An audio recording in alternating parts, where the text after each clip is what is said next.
Henry and Gordon were lonely when Thomas left the yard to run his branch line. They missed him very much.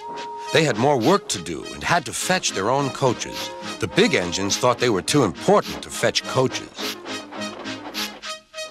James grumbled too. "We get no rest, we get no rest," they all complained. But the coaches only laughed. "You're lazy and slack, you're lazy and slack," they answered. Altogether, the engines were causing Sir Topham Hatt a great deal of trouble. The big stations at both ends of the line each have a turntable.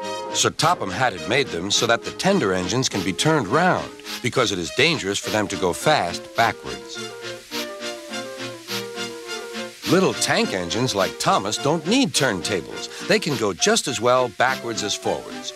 But to hear Gordon talk, you would have thought that Sir Topham Hatt had given him a tender just to show how important he was.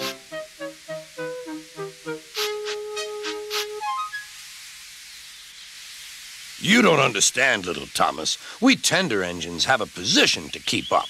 It doesn't matter where you go, but we are important. And for Sir Topham Hatt to make us do shunting, fetch coaches, and go on some of those dirty sidings, it's not the proper thing."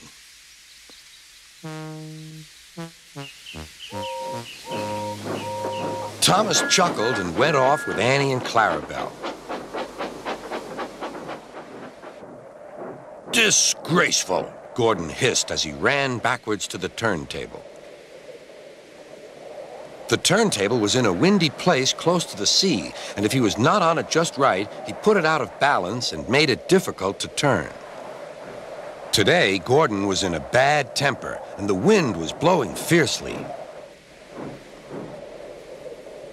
His driver tried to make him stop in the right place, but Gordon wasn't trying. The fireman tried to turn the handle, but Gordon's weight and the strong wind prevented him. "It's no good," they said at last. "Your big tender upsets the balance. If you were a little tank engine, you'd be all right. Now you'll have to pull the next train backwards." "Look," called some boys. "There's a new tank engine." "Oh, it's only Gordon back to front." "Hello," called Thomas. "Playing tank engines? Sensible engine. Take my advice. Scrap your tender and have a nice bunker." Gordon said nothing. Even James laughed when he saw him. "Take care," hissed Gordon. "You might stick too." "No fear," chuckled James. "I'm not so fat as you." "I mustn't stick," thought James. He stopped on just the right place to balance the table. It could now swing easily. Gordon arrived in time to see everything. James turned much too easily. The wind puffed him round like a top. He couldn't stop.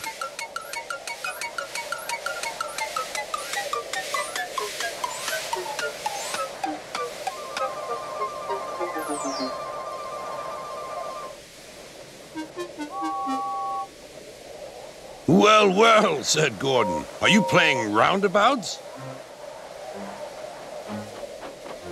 Poor James, feeling quite giddy, rolled off to the shed without a word.